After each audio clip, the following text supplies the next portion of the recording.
This is Pulse95. You're listening to the Morning Majlis podcast. You're listening to Pulse, the Morning Majlis, talking the stories that are shaping headlines.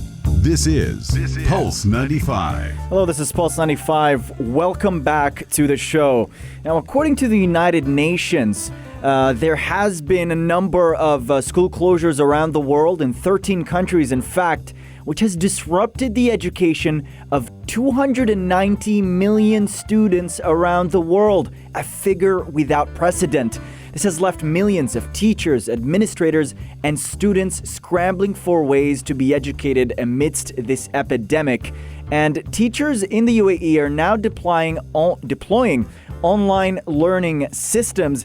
And here to talk to us about this is the president and CEO of the Higher Colleges of Technology in the UAE, Dr. Abdul Latif Al-Shamsi. Welcome to the program.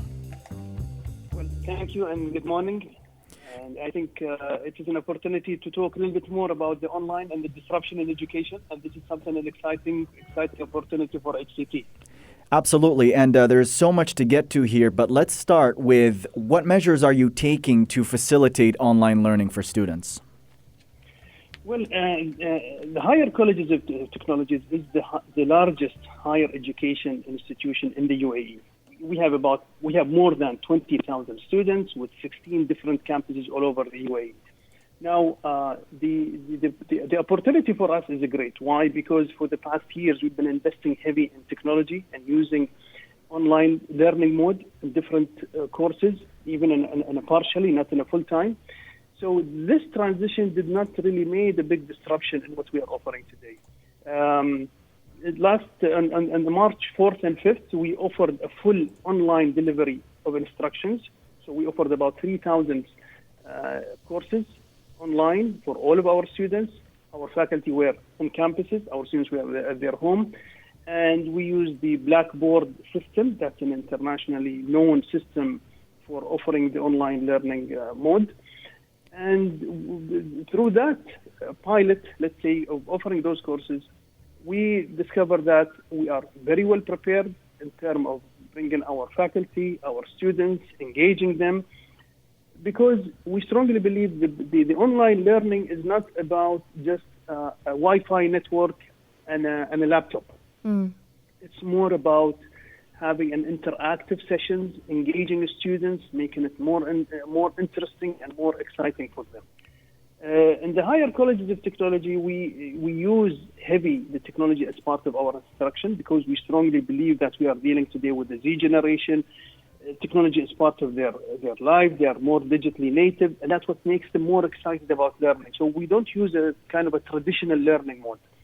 And moving in this kind of transition, it accelerates our plans, it accelerates our strategy to offer more online courses and making it more efficient and more effective and more exciting at the same time for our students. Dr. Shamsi, I've got to ask you as well, in terms of as it's making more exciting for the teachers and the education staff, how have the students been receptive to it? Because, of course, with HCT, you are talking about using the world of technology, but most students and most of their parents have been thinking, I've spent a lot of money on fees, and now they're not going to get that much in return. So how have the students been receptive to this idea of distance learning?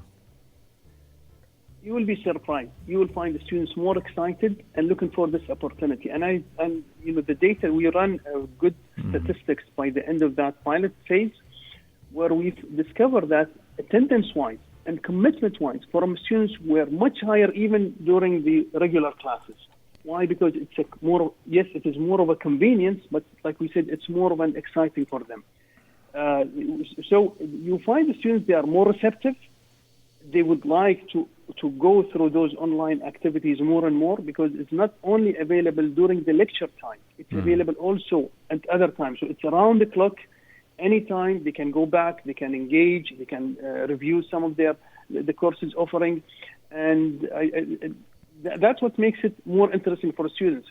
From faculty point of view, in the last 2 years, we've been offering something called e-teacher certification. It's not a certification that's offered by HCT. It's offered by Blackboard itself. Blackboard is a learning management system tool. It's internationally recognized. And that brings the standards of our faculty to a higher level. Because you'd be surprised that not faculty can be like a top-notch faculty in a normal setup. But when you put them in an online learning, it's totally different. The pedagogy changes, the way we deliver instruction changes, and vice versa. You might find faculty that are more into the online activities and more in the offering, and they use more of an advanced pedagogies when it comes to the online learning mode. Now, putting that kind of combination, I think, between preparing good preparation with faculty, having students to be more receptive to this concept, and like I said earlier, we also offer our programs earlier. So it's not the first time we are offering an online. It was partially introduced in many of the courses offering an HCT. So you get the students more ready and prepared to receive this kind of learning mode. Now, when you go full-time, of course, it's a different ballgame. With all of your courses being offered online, this is where you want to make sure you sustain the high level of commitment. You make sure that all the tools associated with the learning is embedded.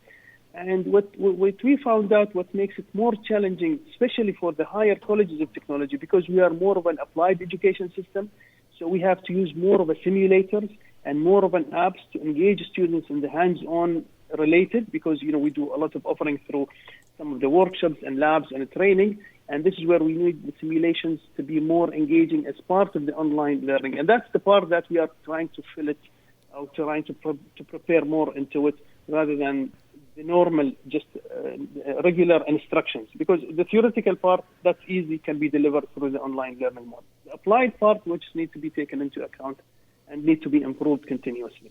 So, Dr. Abdul Latif Al-Shamsi, is it safe to say when it comes to faculty members, the teachers are ready to do the visual learning and teaching? In HCT, yes, because we have invested heavy for the past years, and we made it as an obligatory part for our faculty to use the technology and to use the online, partial online for many of the courses we are offering, and to engage our students more.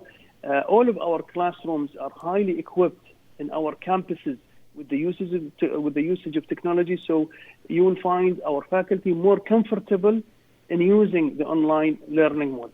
Now, we have two types of online learning, by the way, offering. Through a Blackboard, which about 80% of our faculty use, and through the video conferencing, something we call the Zoom system also. That is also used, and that also offers another way or another mode of online. Now, the combination of both, it's an ideal scenario. So, and it is, again, depends on the convenience of the faculty, which type of tools they would like to use when it comes to the online delivery. So Blackboard is more of an assignment submission tool, isn't it? No, it used to be, yes. It has started like this. It's a learning management tool. However, it has a module built in it. It's called Blackboard Ultra. That is used for the online learning delivery, and it engage all the students more interactively through video streaming actively, and it's a real-time video streaming. And it is more efficient, in fact, more efficient than any other learning tool we found. And another question for you. We're here talking to the President and CEO of Higher Colleges of Technology in the UAE, Dr. Abdul Latif Al-Shamsi. In light of the coronavirus epidemic around the world, more and more schools are looking into online education in the meantime. But my question to you is, in the long term, say the coronavirus clears up, what are the long-term effect of this rise in online learning? Do you see yourself continuing to further embrace online learning in education moving forward beyond the epidemic and when students return to schools? Absolutely.